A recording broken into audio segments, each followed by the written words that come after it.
This is Lynn of the Chicago White Sox, 2005 state championship, Brownsburg, Indiana. This is This Week in Baseball Across Indiana. And we're back.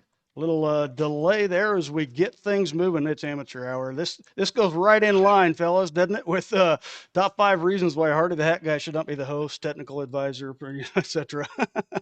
Guys, let's do a recap. The reason we're kind of running behind here a little bit is, we've done so many interviews this week, and I'll tell you what, we're going to have the full interviews up on the web because it was difficult to get these videos edited down to so the show wouldn't last 5 hours, literally. So we've got kind of a truncated version of a lot of the people we talked to. You see our agenda up there. IU Southeast, we talked to Coach Ben Real. We got the HCAC right there. Really, it's talking about D3 in general. We had Coach Marshall of Franklin. We had Coach Rosen at Rose Hulman. Got Purdue listed right there. We talked to Coach Goff at Purdue. After that, Purdue Fort Wayne, we got to talk to Coach Schreiber. The D1 right there, you see, man, what a great opportunity this was, all of them. But we talked to really, for a college season preview show, the 2 guys that know more about the college baseball scene than anybody in the state of Indiana.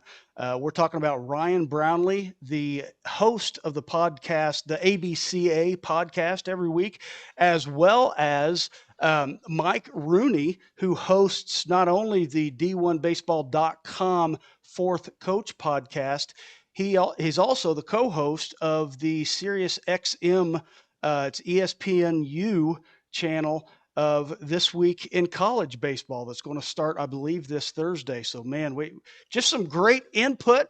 Luckily, the quality of this show is not limited to the host and the start of it. So, just for a quick recap, let's go around the horn here a little bit.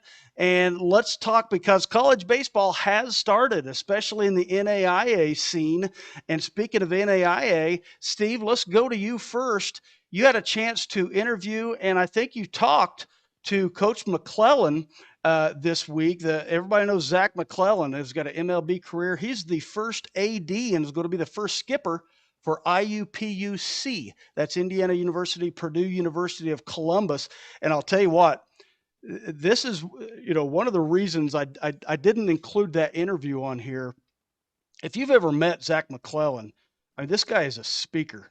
I'll tell you what, he talked about a lot of things that I'm going to talk about in our final out for this week.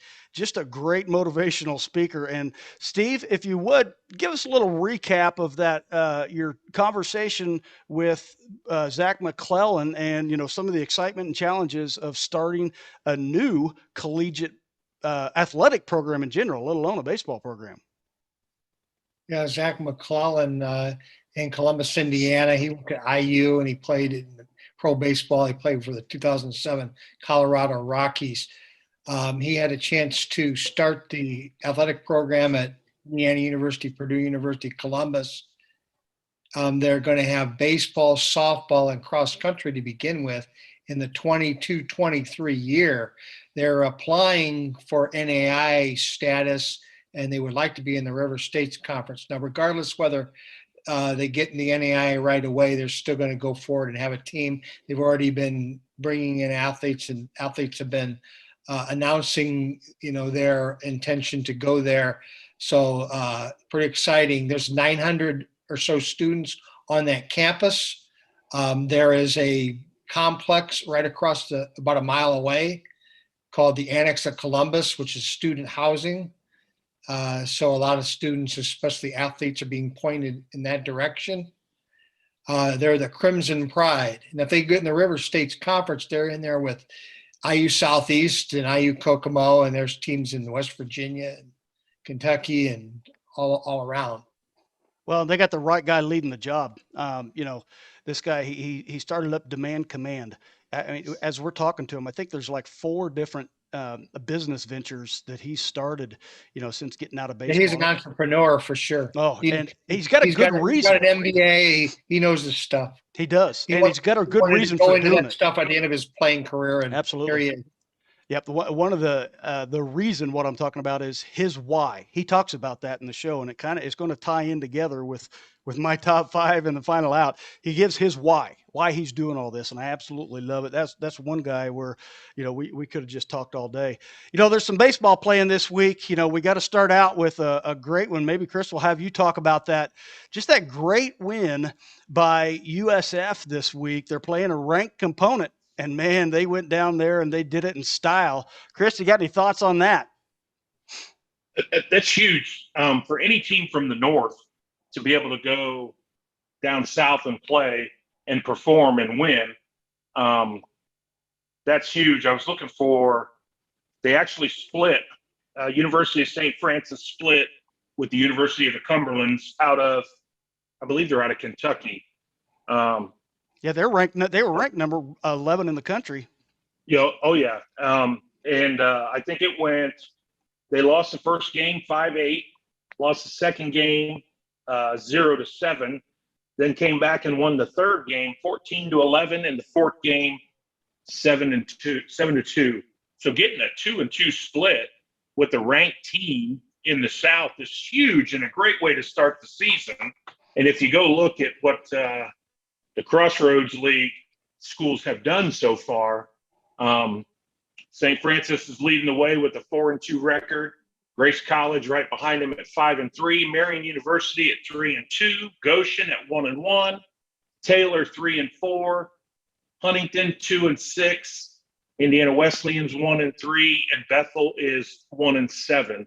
So some NAIA schools from here in Indiana playing a lot of baseball already this year, which obviously means they're traveling south because we're not playing baseball here right now. So well, and IU Southeast went south. Steve talked about it he was talking with Coach Reel about it. They went down there and they didn't come back great, but they played a strong team. And speaking of that USF game, that game they won, it was 14-11.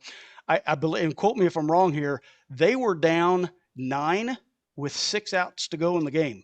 Is that right? Or maybe they were down 6, but they were down a considerable, somewhere between 6 and 9 runs with only 6 outs to go. So with two innings left in the game, they're down almost 9 runs. So that was a record-setting comeback for USF.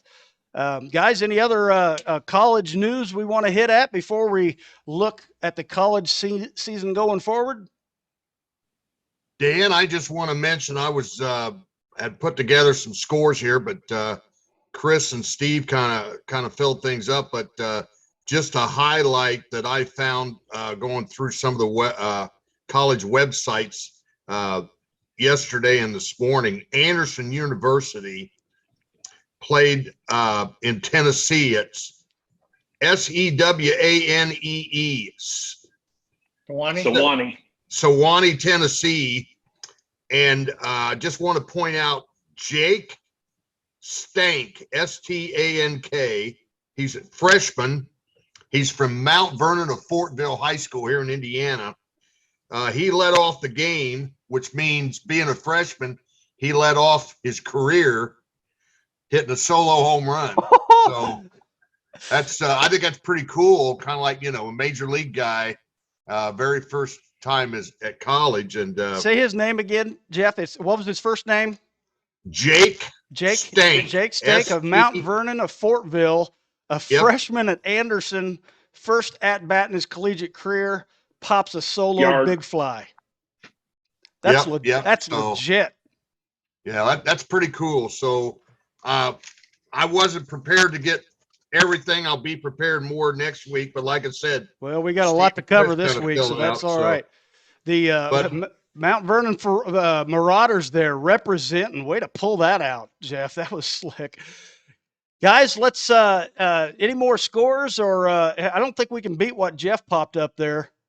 Tell you what, fellas, here's kind of the agenda. Like I said, we're going to talk to Coach Reel at IU Southeast. Then we're going to talk to Coach Marshall of Franklin and Coach Rosen at Rose Hulman together, and they're going to talk about the HCAC and the D3 seed in Indiana.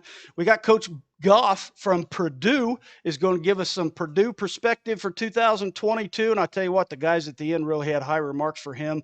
And our next guest, the PFW there, Purdue Fort Wayne, we got a chance to talk to Coach Schreiber, leading the Purdue Fort Wayne right there. Then the D1 coaches I told you about, that is I'm reading the message here. That is Mike Rooney of D1Baseball.com and Ryan Brownlee of the ABCA. But before we do that, it's time for Hardy's Top 5. And I'll tell you what, the big question here is only 5? If you're just tuning in to this, it's February 13th. This is our college season special for 2022. And as you saw at the beginning, I lead the team in errors. So we have the top 5 reasons why Hardy should not be a sports talk show host. Once again, keep the applause down. Number 5. How about we hit the record button this time, Hardy? How many times has that popped up, fellas? We're into an interview, 5 minutes into it. Oh, we got to start over. Hardy forgot to hit the record button. Number 4.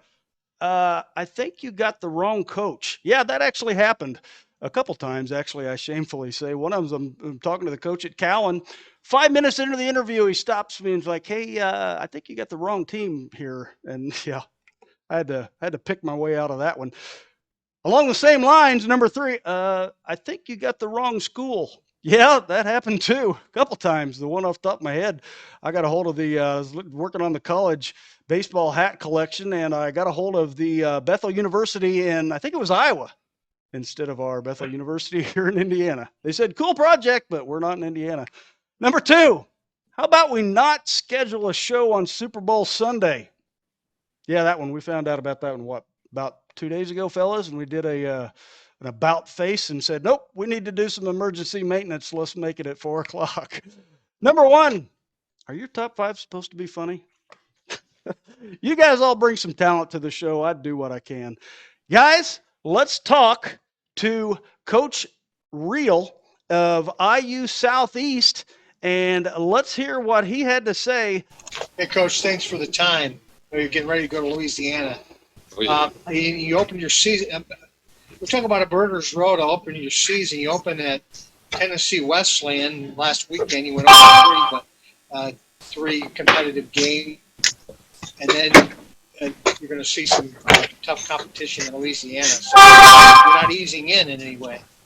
No. I think that is. I don't know. I would go 0-55 to go deep in the postseason, than go 55-0 and fall, trip on your shoelaces in the postseason. A little bit more about where some of these guys slot in the lineup. Yeah, I mean, we still, with him being out, it is a hit. But Dante DiCello, our senior shortstop, he's a Division I player. He's actually transferring to a Division I school after this year to finish his eligibility, which we helped. So we support every player we have, every one of them. We have several guys that can move on and play, and this is their careers. But he's batting leadoff for us currently. Him or Weisty can fill that spot. The 2 spot is going to be Trevor Campbell, the transfer from Asbury. Asbury University went Division III in the conference. He could have 15 home runs and 60 RBIs. It's pretty easy. You got Brody in the 3-hole, which is he's just steady Eddie, man. He's got so many big hits. He's caught the majority of the games over the last 3 to 4 years. Does a great job with our pitching staff, but he's a really good hitter. He hit the ball to all fields. The first at bat of the game against Wesleyan, he had a home run to dead center field against Gonzalez, who's a preseason All-American. And behind him is really our heartbeat of our team, and that is Marco Romero. He's very mature. He is a mentor. He is a leader. If he goes 0 for 5, you feel like he went 5 for 5. But behind Marco, we have Derek Wagner, who's we've tried to transition. He was a catcher in high school. We tried to transition to the outfield. He's done a great job, but hitting is carrying too. He played last year late and left the rest of the year and did a great job for us. It's just he's there to hit. Obviously, everybody knows that. Behind Derek is going to be Ben Berenda. your DH, or Ray Aponte. I mean, Ben Berenda played for Lafayette Central Catholic. He's a catcher. He's a veteran. His numbers haven't wowed anybody in college. I mean, those far, but Ben will hit 250, and you feel like it's 350. I mean, he just knows the game. Ben is going. If Ben, I think I've told him this. If he wants to coach, he'll be incredible. I mean, he's a very cerebral kid. He just knows the game, and he wants to talk about it. He wants to game plan. He's always thinking ahead. And as he's matured as a human, he's used that critical thinking aspect positively. I think sometimes young players, they can use it negatively. He's done a great job for us. And behind him, you could have Ray Aponte. I mean, Ray, I also saw the Division III JUCO World Series from CCRI, Community College of Rhode Island. I mean, this kid, he's a real talent. I mean, he could be one of the best players in the conference easily. You got a guy, Trevor McDonald, who was at Indiana Tech a couple years ago. He played there in 19, played for me 20, redshirted in 21. I mean, he's 95 to 97 from center field. He's got one of the best arms in the country from the outfield. He's a 6'5" runner. He's a left-handed hitter. Brandon Boxer is a guy that's really stepped up for us. Boxer was a transfer from University of Charleston. And came here kind of without a position, kind of a journeyman, in college. He got here and he was a catcher in high school, or start the year, obviously, we went down. We ended up putting him at third base. He's been catching most of the spring for us after playing right field the year before. He had some great at-bats this weekend. He goes about his business the right way. And I think that's really to kind of tie this off, really, is I think that's our carrying tool as a team, is just we're mature, To get to Idaho, Steve, it's a Disney movie, man. I mean, that's really what it's like. I mean, you're going to do some things that are miraculous. That's why it's so special, So they all got to understand that there's going to be an antagonist in the story. And if there's not, we don't even want to tell the story. I mean, nobody wants a story that's just like, sunshine and rainbows. And I think that's what made last year so special, which really made any year so special, really, is just the things you overcome as a group collectively, which everybody knows is hard to do.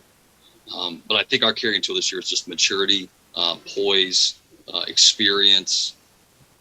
And I think we're all trying to collaborate. Even though we have a lot of guys returning, they're not the same people. Their minds have changed. Their goals have changed just for life. I mean, some of these guys have been here for 4 or 5 years, So we're trying to put a bow on top of this, this experience, this group. I think we have a good shot, but most importantly, we're not going to measure the experience by that. We're excited to spend time with each other and collaborate, one last time. Guys, I tell you what, and Steve, you sat through that, how he talked about so many things in there. One of them was, the scholarship issue in college baseball.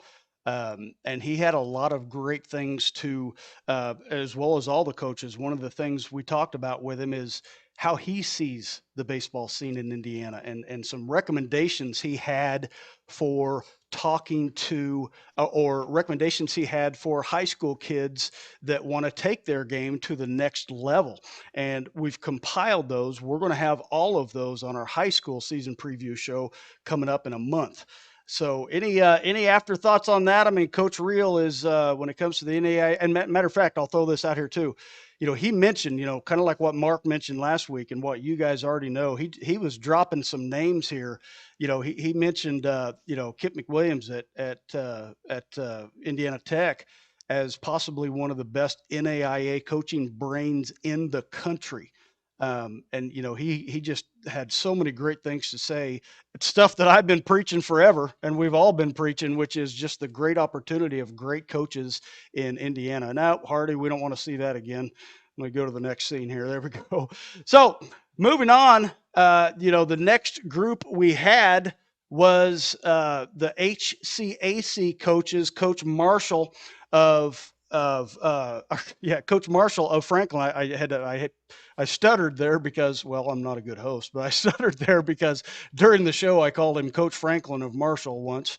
But Coach Marshall of Franklin and Coach Rosen of Rose Hulman, we had a coach that's been there for many years. And then Coach Rosen is a coach there for 1 year. But Coach Rosen comes from a program the previous year that was ranked #1 in the country. So a lot of experience. We got some NCAA Division III flavor going on with the Heartland Collegiate Athletic Conference, a couple of coaches. We got Lance Marshall from Franklin College, whose first season with the Grizzlies was 98. We got Adam Rosen at Rose Hulman Institute of Technology, Terre Haute, Fighting Engineers. This is his first season. Thanks, gentlemen. Appreciate your time. Thanks for having us. Thanks for having us, Steve. I don't know if we flipped the coin, but we want to go with the new guy on the block or with the veteran. I guess I'll make a decision. I guess I'll pick Coach Marshall. What do you hope to accomplish during the pre-conference season? I know you want to win out every game you can, but what do you hope to get done? We've got some young players. We've got some veteran players, a good mix, but we need to see them in action, and we'll face some really good competition, non-conference, just like we do once we get into the conference. And just excited to kind of see how it plays out. I think we'll get some innings on the mound, some at-bats under the belt, and try to be prepared heading into an always tough HTAC season. Where do you start your season at? We are opening up this year at Bishop Chatard up in Indianapolis. They've got a nice turf field. We'll be up there the first weekend against Albion out of Michigan. 3-game set that particular weekend, February 26th and 27th. Thanks, Coach. Coach Rosen, I kind of the same line of questioning. What are you getting done in the off season, and what do you open your season? We open up the season the last weekend of February down in Florida. We take our southern trip into February through the first few days of March there. So we're looking forward to that for sure. Is it too early to know who might be competing for different positions and time on the mound? I think we got a pretty good idea, coming out of the fall. And then it's good to see guys, back practicing after the off season, see the guys that worked hard and the development that they showed, heading into the start of the season. So I think we got a pretty good feel in terms of the pitching staff, and still some battles there for some different positions, but it's starting to come together for sure. I know that this is your first year. You got a number of players coming back. I mean, you were a pretty good program there at Rose last year. We got a good senior class, a strong group with quite a bit of experience. And then on the mound, we have the first team all-conference pitcher, Matthew Rouse, who's a senior this year. A couple of good senior infielders. Brett Tuttle was an all-conference player. Josh Messenbrink had a good year last year. Adam Taylor in the outfield was an all-conference player for us. And then behind the plate, Shane Garner, another senior who switch hitting catcher, should have a good season for us. So it's nice as a new coach to have a team with some good seniors that have a lot of experience. Coach Marshall, who do you have coming back, or who do you have some newcomers that might make an impact right away? Well, I think our depth in terms of the veteran presence on our team is on the pitching staff. We've got 6 senior arms, some real high quality pitchers. Nick McClanahan garnered all conference honors last year. Alex Reinald's gotten those in the past as well. Mitch Merrick is another senior arm for us that's been in the rotation, had some really good starts last year. We've got a couple other guys, Nick Elmendorf, who actually got a win in the regional down in San Antonio a few years ago. He's doing a really good job for us again. Lucas Klein and Chris Foote. I think those are the 6 seniors. I don't think I'm leaving anybody out. And then positionally, we've got Logan Demkovich is back behind the plate. Tyson Lipscomb had a really good year, was an all-region DH for us last year. Might play some outfield, might catch some, might DH some. So those are kind of our probably most veteran returning players. Graduated a 2-time All-American, 2-time Conference Player of the Year, and Ryan Bixler, and a couple other guys that were real big contributors to the top of the lineup, Quentin Wellington and Nick Wright. You look at the HCAC, what do you guys see coming from those other teams? Coach Rosen, let's address that to you first. Well, it's my first year in the league, so I'm excited to go through the conference schedule for the first time and see everybody in person. I know last year at my previous school, we played against Transylvania was in our regional tournament, and they won the HCAC last year, so I had a chance to see them there.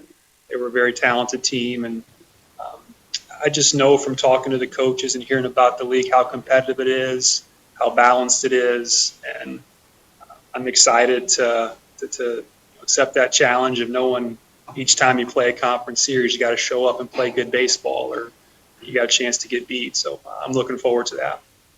Coach Marshall, how do you see it stacking up? I would echo what Coach Rosen said. I think every weekend, every conference doubleheader series, whatever the case may be, you better be ready to play because anybody can beat anybody. I mean, there are a lot of really good coaches in our league, a lot of really good players, a lot of talent.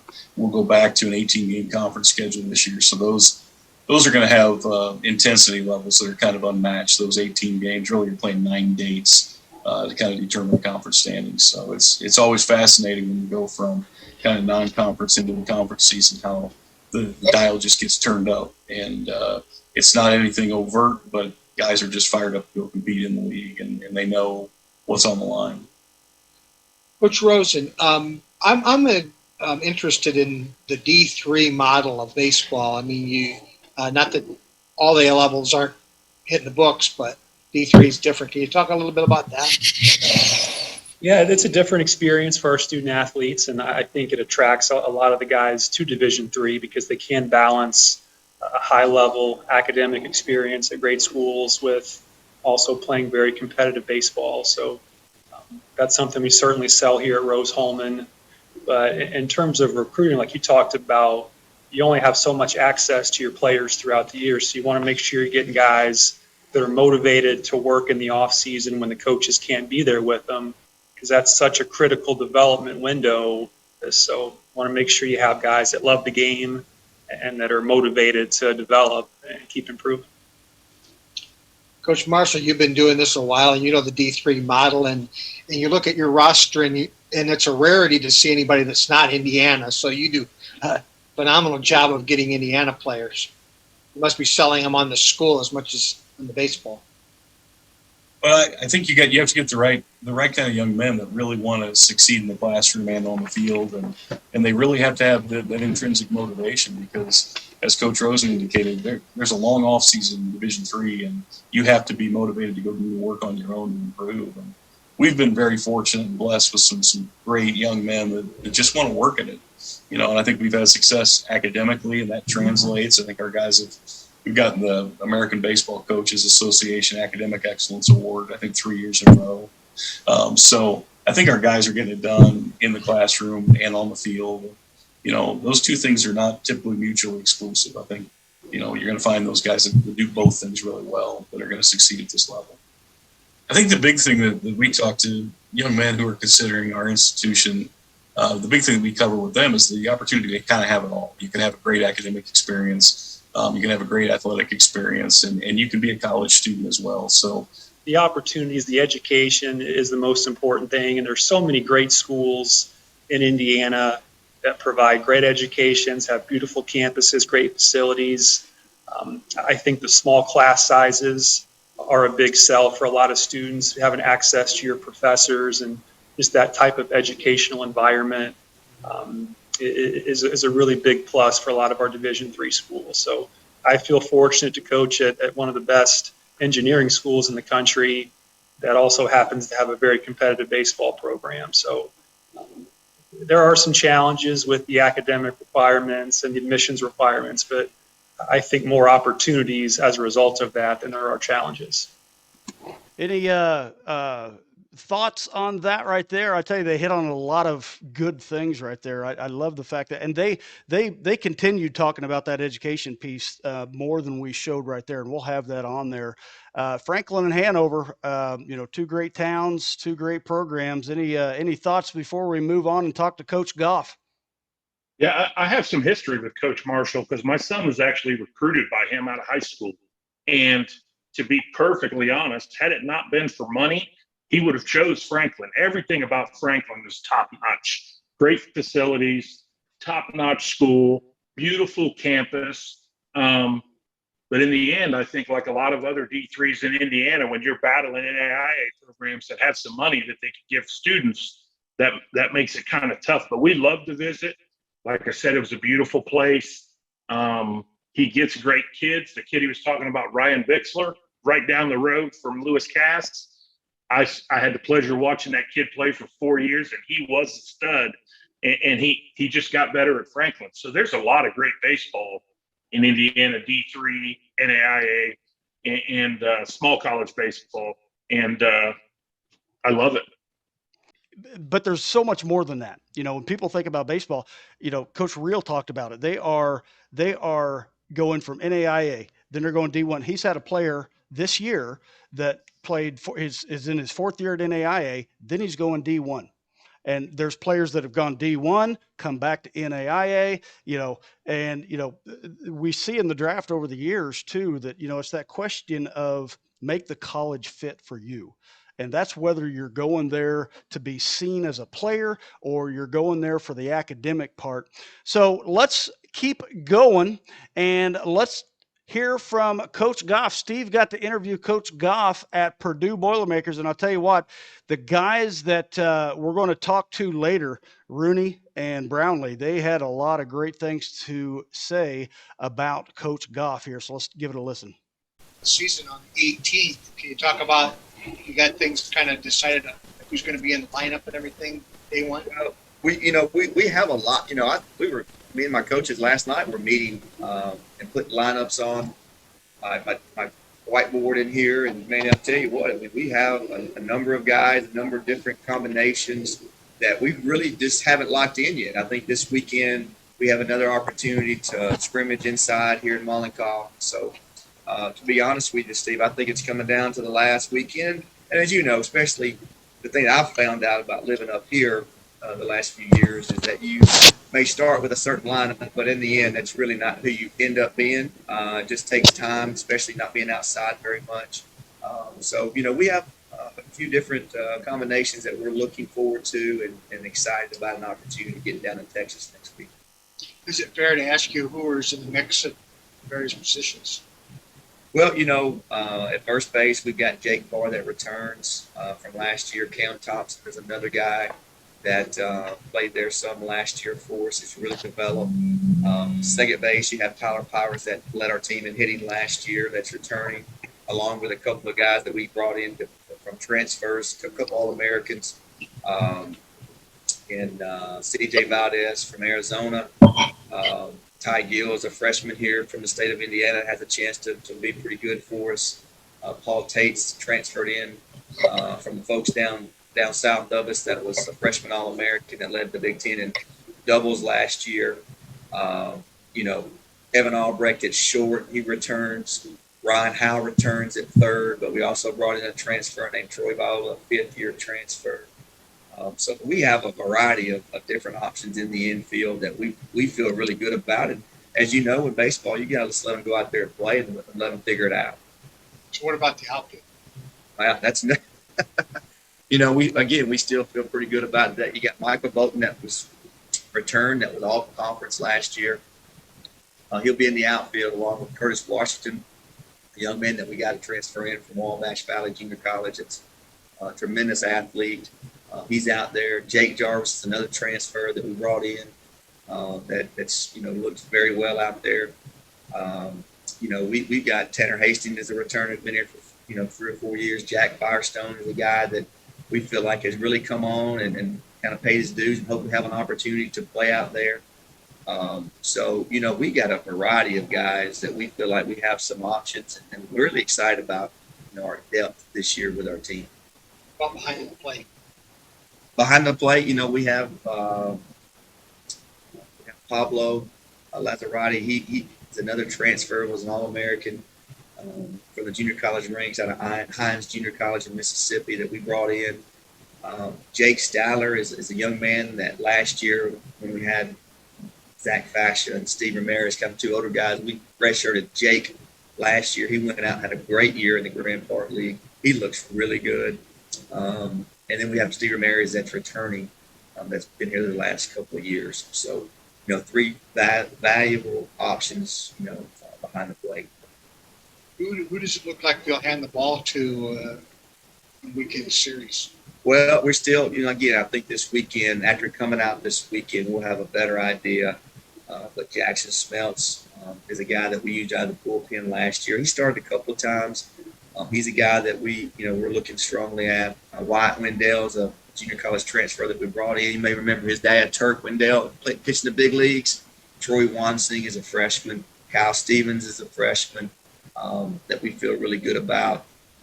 C.J. Backer is a young man that had a tremendous year last year at Danville Junior College. We brought him in. He's another valuable option. So we do. We feel like we got some really good options, and we feel like after this weekend, we're going to kind of lock you in and kind of tell them who our rotation is, and kind of what lineups we want to try to work with. You tend to get Purdue. Young Purdue club and the Purdue fan bases all over the place. You tend to get a lot of people to follow you when they're allowed. Last year was a different year. Right. We do. We're very fortunate. Our fan base is also, I think, one of the best fan bases in the country. I mean, we'll be going through the airport next week on Wednesday as we leave, and there'll be people yelling "Buller up." We feel like we got a good crowd going down to Texas opening weekend, and we're very fortunate. Last year, even though it was COVID restricted, I mean, we sold out every home game last year at Alexander Field. So, this year we got a brand new, one of the nicest video boards in the country that's being put up right now. We're excited about, for the fan experience here. So we're continuing to try to make things great. And we're just so thankful for our administration and the commitment they made for us to stay here a couple of years ago and now just to continue to try to help build this program to what we feel like it could be.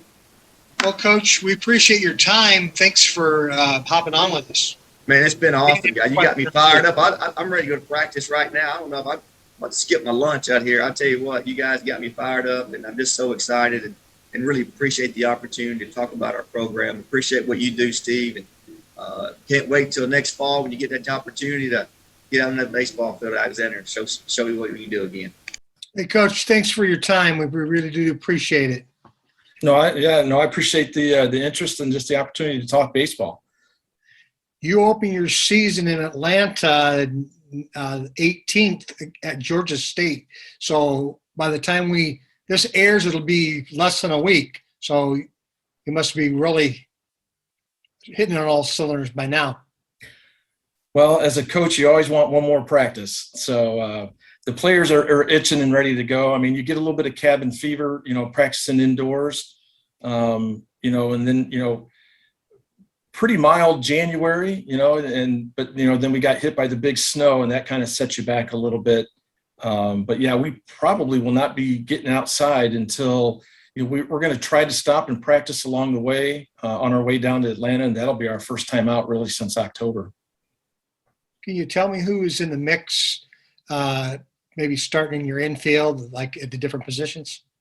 Yeah, no, absolutely. So, infield wise at first base, Alex Evenson has that job pretty much nailed down there.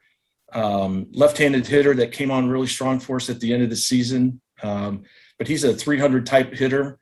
A little bit like a Mark Grace. He's got a little bit of pop, but probably a little bit better average type guy, and pretty good with the glove over at first base. The middle infield, we've got a lot of options, and that's something that we've probably been lacking a little bit. But we've got Caden Ellis that probably will be playing a little bit of second base. He's a left-handed hitter, and then Jarrett Bickle will be playing probably a little bit of both short and second. The fact that he can come in relief and touch 90 and pitch in the 90s for us. He's got the arm, obviously, to play on the left side, but to save his arm, we might, play him a little bit more at second base. And he could even bounce to third if need be. Braden Blackford is a transfer from Illinois State, a really good left-handed hitter and just a solid, I always say I like my infielders vanilla. Don't need the chocolate or the caramel swirl, but just, make the routine play. Yep, field the routine ground ball and turn to double play is what we look for in the middle. And Braden is, he's very good. in doing that. And then Jack Lang, who actually was our shortstop last year, we're probably going to slide him over to third base. And he's got some of the quickest hands on the team, and I think that bodes well for him over at third base. And he's got a very strong arm as well. So those are guys that are in the mix, and obviously we've got some depth guys too. But I mean that's probably our starting infield. What about the outfielders that are get to chase those flies out in Georgia or somewhere on the way down there? Yeah, so Garrett Lake, he's going to anchor down center field for us. Another strong left-handed hitter for us, and he's from basically Las Vegas, Nevada. So he a little out of place here with the snow and everything, but really good, solid ball player. And then we're going to have a couple new guys on the corners. Ben Higgins is a junior college transfer, will be playing right field for us, and Isaiah Hart, another junior college player, will be playing left field. We've got some other guys that can fill in. Actually, Lane could bounce out and play a little bit of outfield if need be because his speed plays well out there. Nellis could maybe play a little bit of left if need be. So, we always talk about versatility. I know guys don't necessarily like to be, referred to as utility guys, but as a coach, it's invaluable to have guys that can bounce around. And you can keep guys in the lineup a little bit more when they can play multiple, positions for you. You got a number of guys on your roster listed as catchers. Who's like the leading candidates to get the most playing time? So right now, I would say our top two guys, Cade Fitzpatrick is a transfer from Ball State. Just a real big physical guy that, he's got some tools. He's got a strong arm. He's got some plus power. We're looking to have him drive the ball, into the gaps for us. And then Dylan Stewart, he's a catcher, but probably arguably the fastest guy on the team. So, his speed plays a little bit better in the outfield, but, he's a pretty good, solid catcher. And then we've got some other guys. JD Garman's a freshman that should be able to get some time. Dalton Madsen is a junior college transfer, but he also pitches. So I know that's a kind of an odd combination. And for us, wherever we see him maybe making the quickest effect, if it's behind the plate, might not do as much pitching. And if it's, on the mound, he might not do, quite as much catching. And then we've got Brooke Sailors and then also Peyton Williams as well. So we've got some depth at that position, again, that we haven't had in recent years. Who will you hand the ball to as far as your starting pitchers? So we've got Justin Miller from Homestead High School, right here near Fort Wayne. He's a 5'10" lefty, but big arm. I mean, he'll be, low 90s. But really has a plus pitch in his breaking ball. It's probably one of the best breaking balls that I've seen. And, he had a changeup obviously before, but I think he's really worked on his changeup. And I think now you can kind of put that in the plus category as well. And he might be working a little bit on a slider. So he's done himself very well. And we do expect him to pitch well for us as our Friday night guy. I think he can even get some professional looks, even though he's 5'10".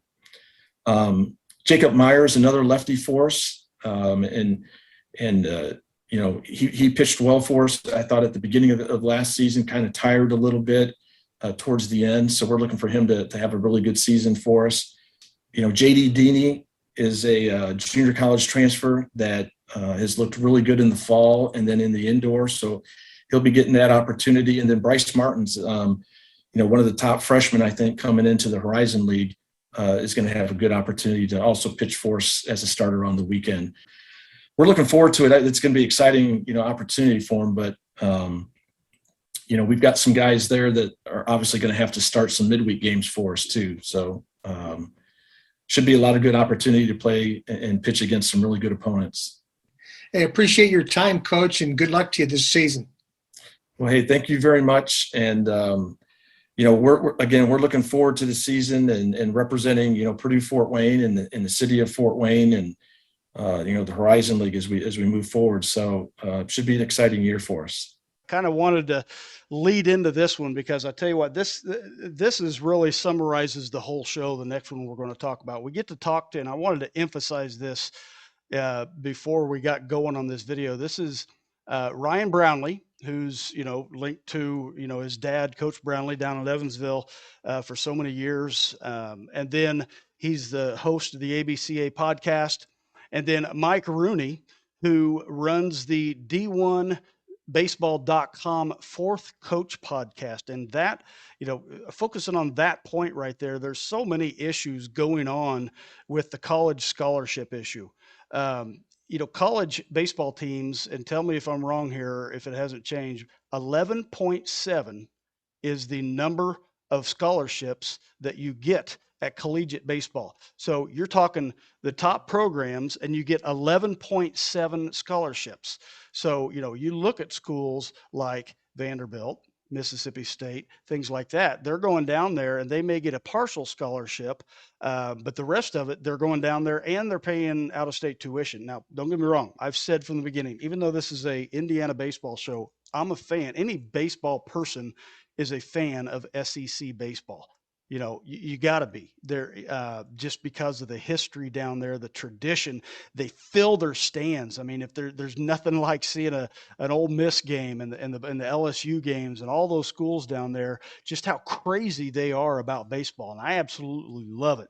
But these guys right here give us a great perspective on how that is, the scene and the perspective I give it to them with is, or talk to them about, was just the Midwest in general, and then specifically on Indiana. So let's give a listen to Ryan Brownlee and Mike Rooney, because you guys have literally talked to coaches all over the country on a weekly basis. The baseball scene inside and out. We couldn't be happier to have you on here and try to just zoom in on the baseball scene between Lake Michigan and Ohio River. And, in that regard, speaking of coaches, I mentioned earlier, I'm an easy sell though. I'm an easy sell. I'm the cheerleader for baseball in our state. But if I look at some of these names of our D1 baseball coaches, Rich Maloney, Ball State, Dave Schrigg, Butler guy, also did some time down there in Evansville. Mitch Hannes at ISU, Jeff Mercer at IU, Link Jarrett at Notre Dame, Greg Goff, new guy at Purdue, Doug Schreiber. You don't get a name that, resembles baseball more than that. Then, of course, Wes Carroll down there at UV and, Brian Schmack at Valpo. These are some great coaches. And, you guys have talked to coaches all over the country. Let's talk about those coaches for a minute before we start talking about their seasons. Mike, we'll start with you. As far as your experience in knowing, how lucky we are here in the Hoosier State to have coaches like that. I would tell you that let me start here and then I'll get to what I think is a theme. So my freshman fall, Notre Dame, 1988, one of my teammates is a guy named Corey Robleski. And he's from LaPorte, Indiana. I grew up in suburban Philly, never left. I didn't know anything about Indiana high school baseball. And so Corey drives me and Craig Counsell was his roommate, to LaPorte, Indiana to go have dinner with the Robleskis. And part of that trip was we go to, I'll call it the LaPorte baseball complex, right? Like my high school field was the football practice field that they put bases on.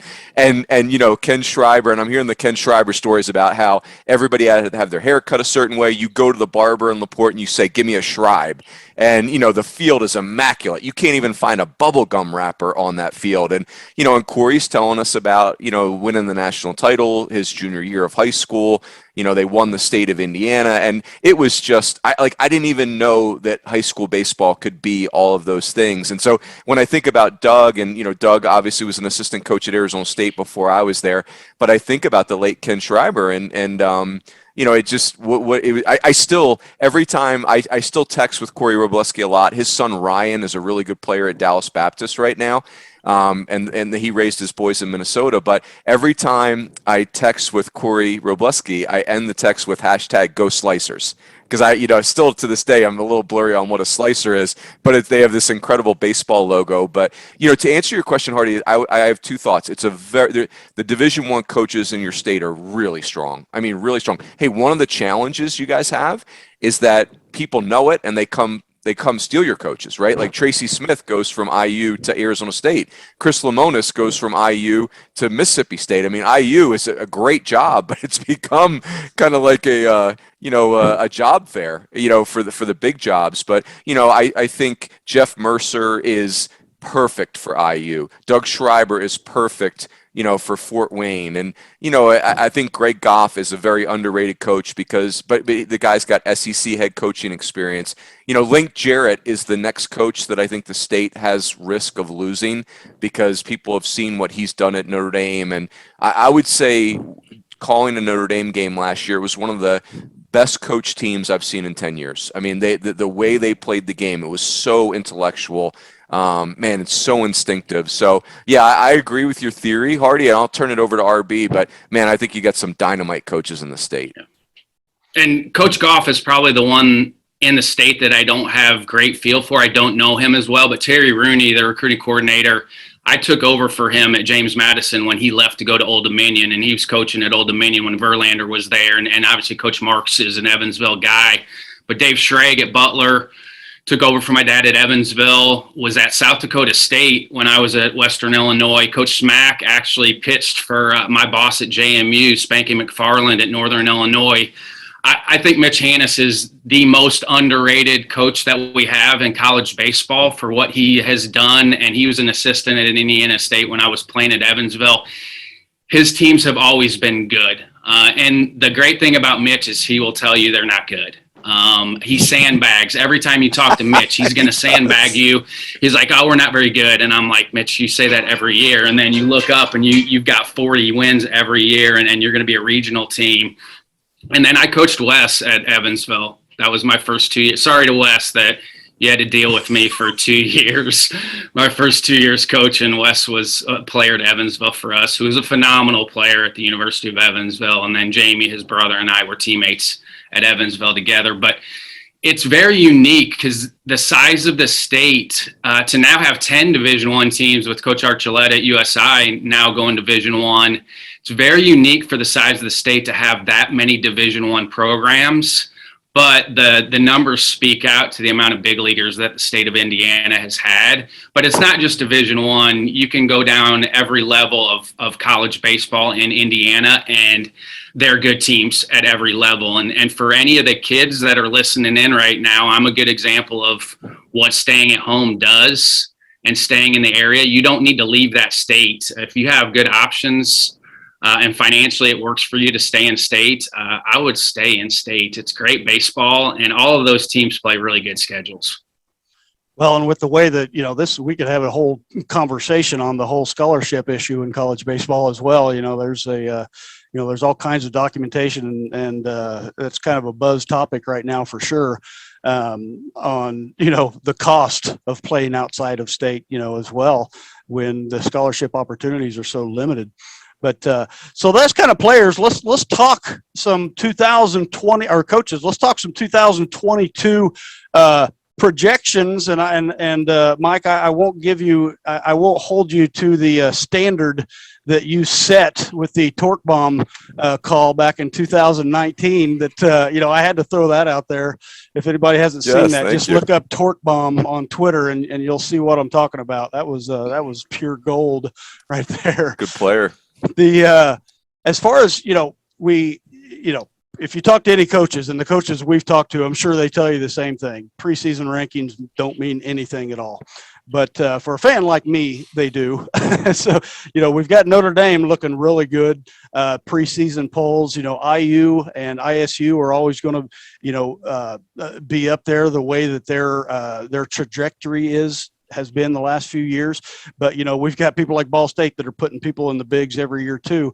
Looking at 2022, maybe to start with, let's talk about, are there any hidden gems, things that you might not be on the radar right now? Some teams that are going to make some movement in 2022, possibly that the people that make these predictions aren't talking about right now. Yeah, I would say, I mean, Hardy, your question is who are some of the teams to look out for in the state of Indiana in 2022? And I want to start with Ball State just because, man, they had a heck of a season last year. And, they kind of run into a buzzsaw in Central Michigan in the MAC. And, Central Michigan was the only team that even gave Notre Dame any hint of trouble in that South Bend regional last year. And so Central Michigan was very good, but Ball State, you could argue, was the 65th team. They were listed as the first four out. And I thought their resume was, man, they could have easily been in the NCAA tournament. What I've read about Ball State is they did lose quite a bit of pitching, but their position player groups got a chance to be really special. And, Rich Maloney does a phenomenal job down there. So that's one. I think Purdue under Greg Goff they've done a really nice job in the transfer market. They got a really talented freshman pitcher. I think Purdue's got a chance. I think Greg Goff's the right guy for Purdue. I think they've got a chance to make a quick jump. I think I'll comment on Notre Dame and then I'll turn it over to RB. Notre Dame is interesting. Last year, if you said to people going into the 21 season, okay, I'm going to give the ACC 10 NCAA tournament bids. 10 out of your 14 teams are going to the NCAA tournament. I'm telling you, 0 out of 100 of those people would have said, okay, Notre Dame's one of the 10. They just weren't. I mean, they just, even though they were really good in the pandemic shortened season, that, people just weren't ready to take Notre Dame seriously. And they won the dang league by 4.5 games. And so now they lost Nico Convadas, and that's 22 home runs. They lost Tanner Colehap, and he was really their silver bullet reliever. But I was looking at Notre Dame's roster last night. You look at their starting 9. It's 7 kids who are in their 4th or 5th year of college. Then you look at their pitching, and same thing. It's 5 out of their 6 top guys in their 4th or 5th year of college baseball. And for as good as Link Jarrett is, and the development from his staff, and those kids being in that program for an extended period of time, I think Notre Dame will come back to the pack a little bit this year. But I'm really starting to question that prediction of mine just based on how old they're going to be. So, yeah, it's going to be interesting. Well, and Link Jarrett has a pretty good way of turning unknown hitters into recognized hitters for sure, as you saw in the tournament even last year. Ryan, we'll bring it over to you. Anybody under the radar that you see this year? Well, I think the interesting thing is you look early, Indiana State has a deal down in Florida, but then the next weekend they're over here at East Carolina in the Keith LeClaire Classic, which is always a really good field. But they play East Carolina, Maryland, and Michigan that weekend. So I think you're going to get a good idea of what they can do. And then actually Evansville's over here the first weekend at NC State, and then they back up and play Vandy midweek. Evansville's been right there, but Indiana State, I think for me, has always been that program in the state that has a legitimate chance to get there. And it's interesting now you got 3 Missouri Valley teams in the state with Valpo, Indiana State, and Evansville. So again, I'm a Valley guy. I'm partial to the Valley. You talk about the SEC all you want, the ACC all you want. The Missouri Valley has put as many big leaguers out there from mid-major conferences as anybody in the country. So I am partial to Missouri Valley baseball. But really, I do pay attention more to Indiana State and Evansville in that state more than any of the other ones. But Jeff Mercer has done a tremendous job. I'm interested to see. I think the Big Ten they got hurt last year because of their schedule. The Big Ten Conference did not help the Big Ten teams last year because of what they did to them with their conference schedule. So hopefully they can get back to where they've been, because the last 5-6 years, they've gotten 4 or 5 teams in just about every year. And so hopefully with a full schedule for both those teams in the state, that they have a legitimate chance of making a regional. There's a lot of northern kids that get enamored with the idea of going south to play college baseball. And then they get there and they maybe they can't get on the field right away. And then they start to get focused on, hey, like, I just want to play baseball. Like, it's not doing me any good to be down here keeping a chart in 70 degrees. I want to be on the field. And so I think the northern schools will, they will lose some really good players at times to bigger programs. But I think the kids coming back to them that just want to get on the field, that's going to be a huge advantage. RB, I wanted to just follow up on one point you made about Doug Schreiber. I mean, first of all, it's one of the best people in our game. But you mentioned his final Purdue teams. Jeff Duncan was his assistant coach and now is doing a great job at Kent State. When you think about the renaissance that the Big Ten has had in baseball over the last decade, to me, the starting point is Purdue's 2012 team. Remember, they hosted a regional, and before that time period, it was basically Ohio State and Minnesota and Michigan hadn't been relevant since the 80s, really. And so that 2012 team, I mean, Michigan's team in 07 was tremendous, obviously, but beat David Price in the regionals. And I will nudge a little bit before that, because, by the way, when Tracy Smith got Josh Fagley to go to IU, that changed their program, the face of their program. Yeah. Because historically IU was not getting the better players in the state at that point.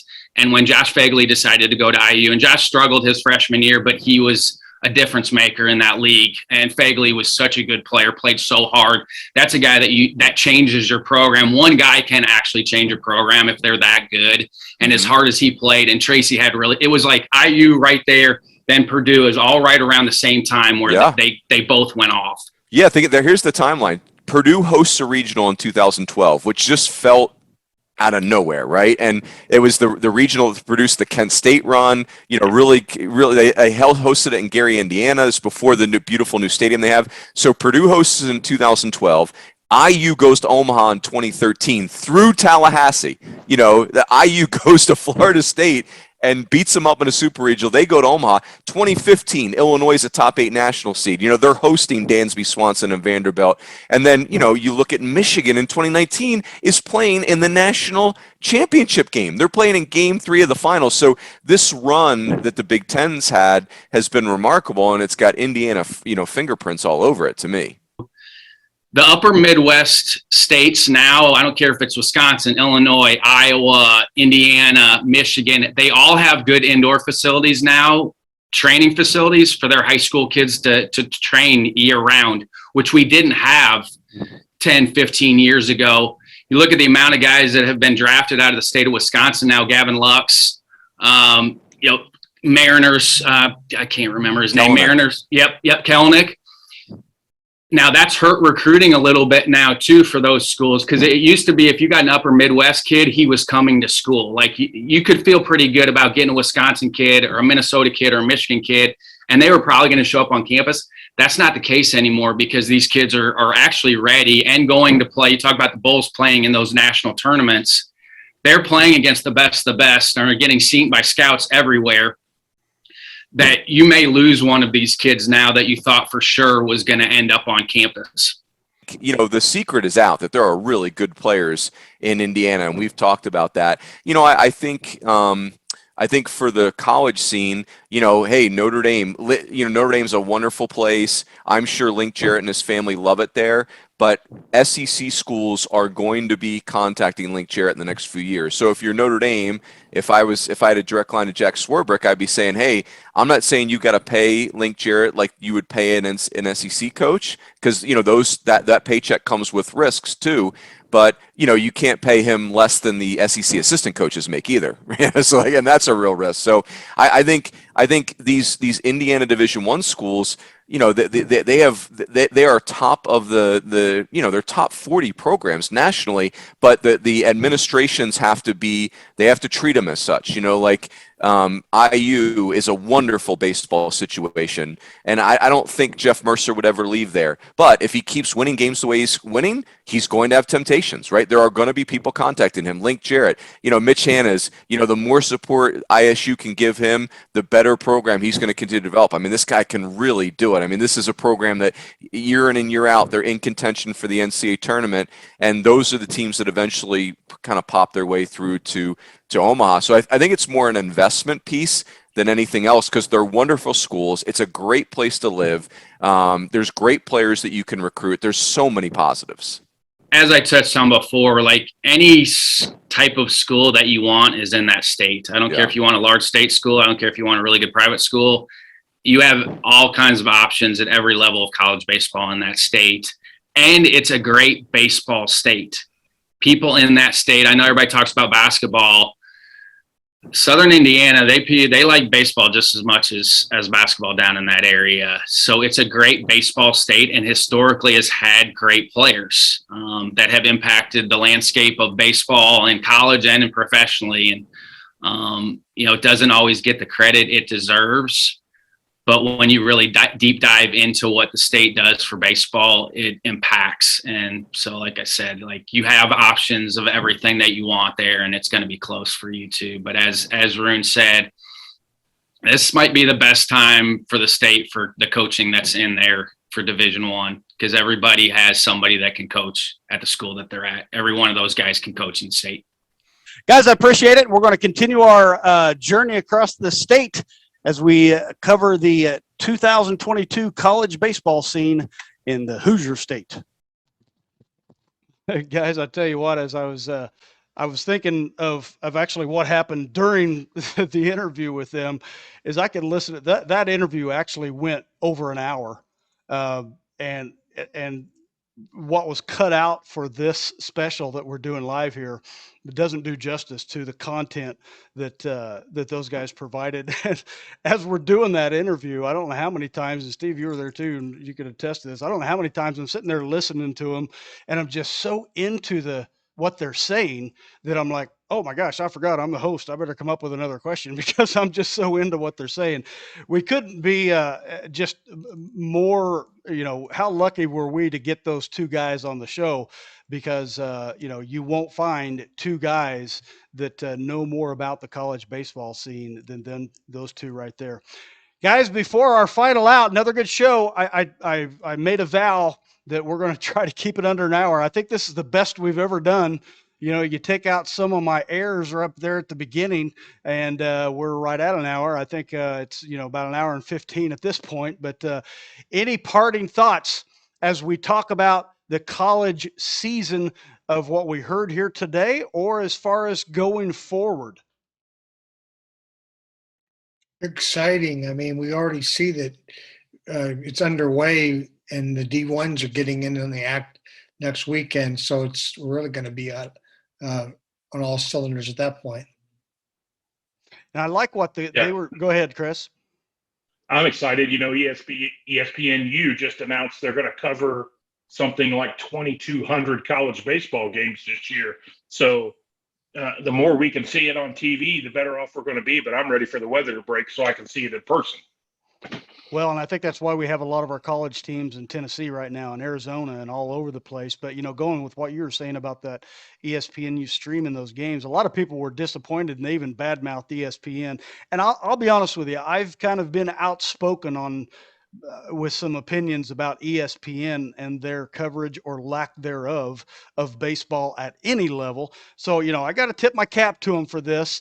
And for some of the things, like I was saying earlier, that people were bad mouthing them because a lot of the games were not D1 schools, or they weren't the big D1 schools.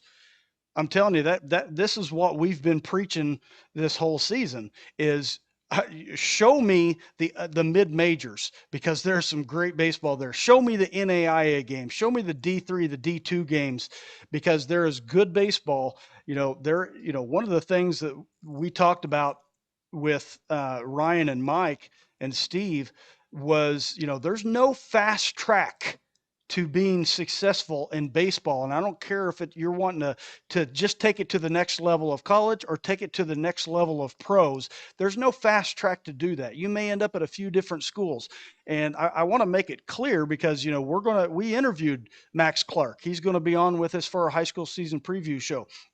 We've got Andrew Dukanich of Brebeuf going to Vanderbilt as well as Max Clark. There's some others that are going to South Carolina and, other SEC schools from Indiana. And I'm all for it. I want kids to take their baseball to the next level at however they best see fit. And that's the key, is how they see its best fit. And that takes us to the topic of today's final out. I'm Hardy the Hat Guy. If you're just tuning in for the final out for today's show, February 13th, 2022, make sure you go to baseballacrossindiana.com. And because on this date, we talked about the college season for 2022 and how exciting it's going to be. Also, at the beginning of today's show, I gave Hardy's top 5, where I gave the top 5 reasons where I should not be a talk show host. I wear a lot of hats. You can see them behind me. I have had every one of those on my head at one point. but I wear real hats in life too. I'm a dad. I'm a husband. I'm a colleague. I'm a leader. You know, I have many hats that I wear. And in every one of those situations, I don't answer why to anybody. Now, I answer why to myself. I answer, am I doing what I need to do to take care of my family, to take care of all of these things? What I'll be happy to talk to you about is how, but not the why. The why, that's my why. My question is, what's your why? A lot of kids go to college and they find out, is baseball really part of my why? Maybe I would be answering my why if I was at a different college. Don't get in a hurry to answer those questions, because the next step of college, if that's what you take, is important. So answer the how, and then you really dig deep and find out the why. As far as why, I'm not going to answer why I collect hats, why I'm a host of a baseball show, and with our co-hosts right here, I'm probably the fourth most qualified to do it. But I will talk to you about how, and I'll always talk to you about baseball. That's today's Final Out, February 13th. We'll see you next week, folks. Thank you.